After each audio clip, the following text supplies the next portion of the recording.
Masih bersama Ketua Umum Perhimpunan Dokter Paru Indonesia, ada Dr. Agus Dwi Susanto dan juga Wakil Ketua Komisi 9 DPR RI, Pak Emmanuel Lakalena. Saya ke Dr. Agus terlebih dahulu di segmen kedua ini.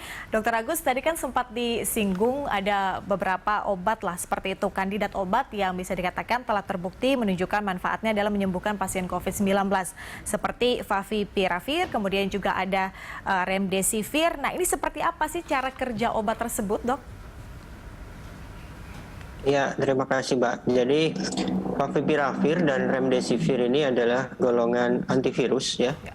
Dan mekanisme kerjanya berbeda, tetapi secara umum dia mengurangi replikasi virus. Jadi kalau kita secara perjalanannya seseorang yang terinfeksi COVID-19 ketika virus SARS-CoV-2 itu menempel pada reseptornya di ACE2 di saluran nafas ataupun berbagai organ lain, maka virus itu akan melakukan replikasi menjadi lebih banyak dan kemudian berkembang dan menimbulkan reaksi peradangan. Dan proses dari ini dihambat oleh obat-obat Favipiravir ataupun Remdesivir dengan mekanisme yang berbeda. Nah, obat ini sebenarnya kalau Favipiravir itu sebenarnya bukan untuk COVID-19, tapi dia adalah obat untuk virus influenza, sedangkan Remdesivir adalah obat untuk virus Ebola dulu diuji cobanya.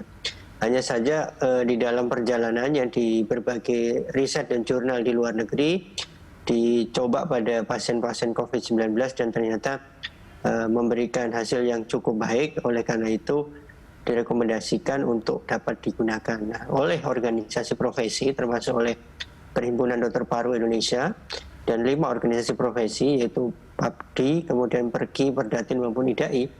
Kami sudah membuat buku protokol sejak bulan April dan kita memasukkan obat-obat ini di dalam protokol tata laksana COVID di rumah sakit di Indonesia. Seberapa efektif obat ini digunakan pada pasien COVID-19, dokter, sejauh ini? Dan mungkin bagaimana nanti perkembangan berikutnya terkait dengan obat COVID? Oke, untuk Favipiravir biasanya kita bisa berikan mulai derajat sedang, berat maupun kritis, sedangkan pasien dengan Remdesivir itu dipakainya pada derajat berat maupun kritis ya. Nah, seberapa efektif di situ di dalam beberapa uji klinis menunjukkan bahwa pasien-pasien yang diberikan Favipiravir itu memiliki efektivitas terjadinya konversi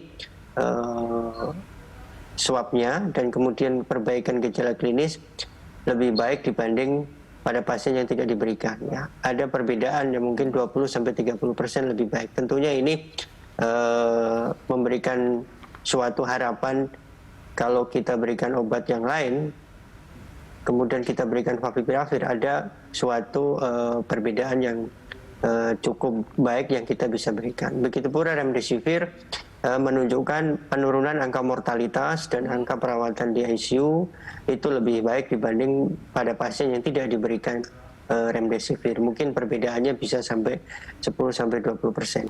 Seperti itu, Mbak. Ya, dari Perhimpunan Dokter Paru Indonesia ini melihat sejumlah obat yang dijual ilegal atau beredar di kalangan masyarakat. Ini apa obat kandungan apa yang harus benar-benar dijauhkan begitu atau tidak dikonsumsi oleh masyarakat khususnya bagi mereka yang terkonfirmasi positif COVID-19, dokter? Oke, satu yang terpenting bahwa sebagian besar obat-obat COVID-19 ini adalah obat-obat yang harus diberikan dengan resep dokter. Jadi tidak boleh dikonsumsi secara sendiri. Ya. Karena penggunaannya itu kan harus sesuai dengan indikasi, derajat penyakit, serta komplikasi yang muncul ya. Jadi tidak serta-merta bahwa ketika pasien COVID-19 langsung bisa diberikan Remdesivir atau bisa diberikan Favipiravir atau bisa diberikan misalnya tadi kloroquine atau juga yang obat-obatan lain. Karena itu nanti yang melakukan assessment tentu adalah dokter. Dari assessment dokter itu nanti akan ditentukan ringan, sedang, berat, kritis, kemudian regimen obat mana yang bisa diberikan sesuai dengan pedoman dari profesi yang sudah ditentukan. Ya. Jadi masyarakat harus paham betul bahwa obat ini tidak dijual bebas dan tidak dikonsumsi secara sembarangan. Tentunya nanti justru akan menimbulkan efek samping kalau digunakannya tidak sesuai dengan rekomendasi dari profesi. Ya, itu yang digarisbawahi ya, harus ada resep dokter, seperti itu ya Dokter Agus. Oke, saya ke Pak Immanuel. Pak Immanuel, tadi kan juga sudah dijelaskan oleh Pak Agus bahwa memang untuk adanya obat yang beredar di kalangan masyarakat seperti itu untuk pengobatan obat COVID-19, ya paling tidak untuk membuat situasinya lebih baik lah dibandingkan dengan tidak mengkonsumsi obat tersebut. Nah, ini bentuk pengawasannya seperti apa sih? Dan kemudian edukasi kepada masyarakat ini sejauh ini yang dinilai Komisi 9 seperti apa? Apakah mungkin harus ada yang ditambah atau mungkin diedukasi lagi kepada masyarakat agar tidak salah konsumsi obat?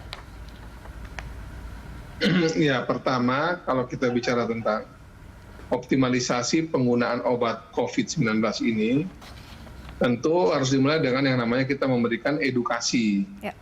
Edukasi pertama tentu kepada produsen untuk juga bisa menjelaskan secara apa adanya kepada pihak Badan POM dan kemudian diteliti, dicek Badan POM.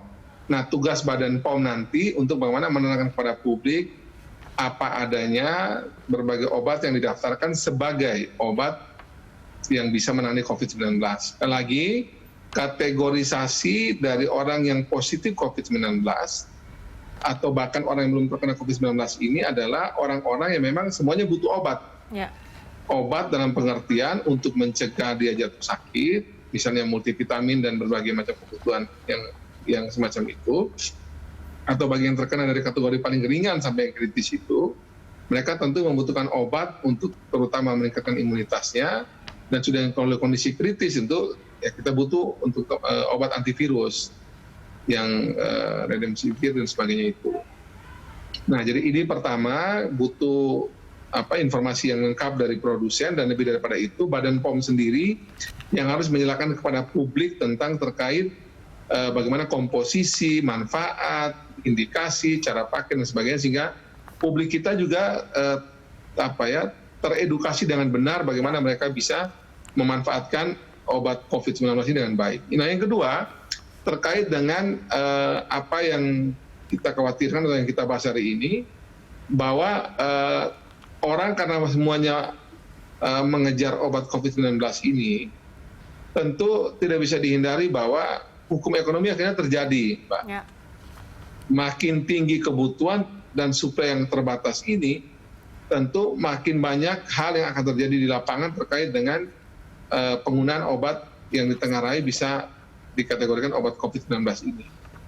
Nah, untuk itu tentunya tugas kita semua, Badan POM, kami yang di DPR RI, pemerintah dalam ini Kemenkes, para para tenaga kesehatan ya, ahli dokter paru misalnya, itu harus betul-betul memastikan bahwa obat-obatan yang kemudian berkembang dan dijual di lapangan atas nama COVID-19 ini, pengembangan COVID-19 ini, betul-betul memang punya makna, punya efek yang betul-betul memang benar gitu.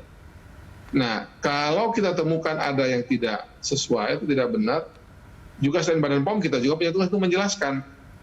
Dan obat semacam ini kan sekarang memang beredar cukup banyak nih, baik itu adanya di pasar-pasar yang bersifat fisik ya, katakanlah toko obat, itu ada pasar obat di situ, ataupun juga misalnya juga di apotik misalnya dan sebagainya. Nah, yang paling berbahaya itu adalah obat COVID yang sekarang ini banyak sekali ada di online yang kemarin baru juga Badan POM umumkan, ada ribuan bahkan yang ditemukan di media online. Nah, ini yang menjadi tugas kita bersama ya Mbak ya, untuk bagaimana memastikan agar obat-obat yang kemudian beredar ini, juga yang di online juga yang di lapangan ini, betul-betul antara indikasi, komposisi, manfaat dan seterusnya itu betul-betul sudah melalui proses di Badan POM dan memang layak diedarkan.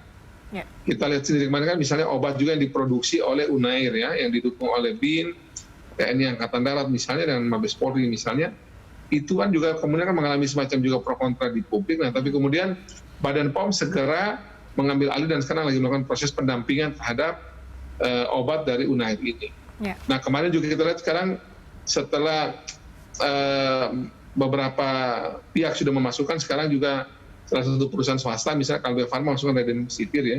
Ya. Nah, cuman memang jadi tantangan orang itu agar obat COVID ini betul-betul juga orang bisa dapatkan, digunakan sesuai dengan status pasien. Kita juga harus memastikan bahwa memang semua jenis obat yang di lapangan ini harus bisa betul-betul terverifikasi dan melalui izin edar setelah dicek di Badan POM. Ini tugas kita bersama untuk memastikan bahwa yang akan beredar di pasaran itu betul-betul memang benar lah sesuai dengan proses yang ada di Badan POM. Oke. Baik, Pak Emmanuel dan juga Dr. Agus, kita masih ada satu segmen lagi. Pemirsa tetaplah bersama kami, langsung masih akan kembali usai jeda.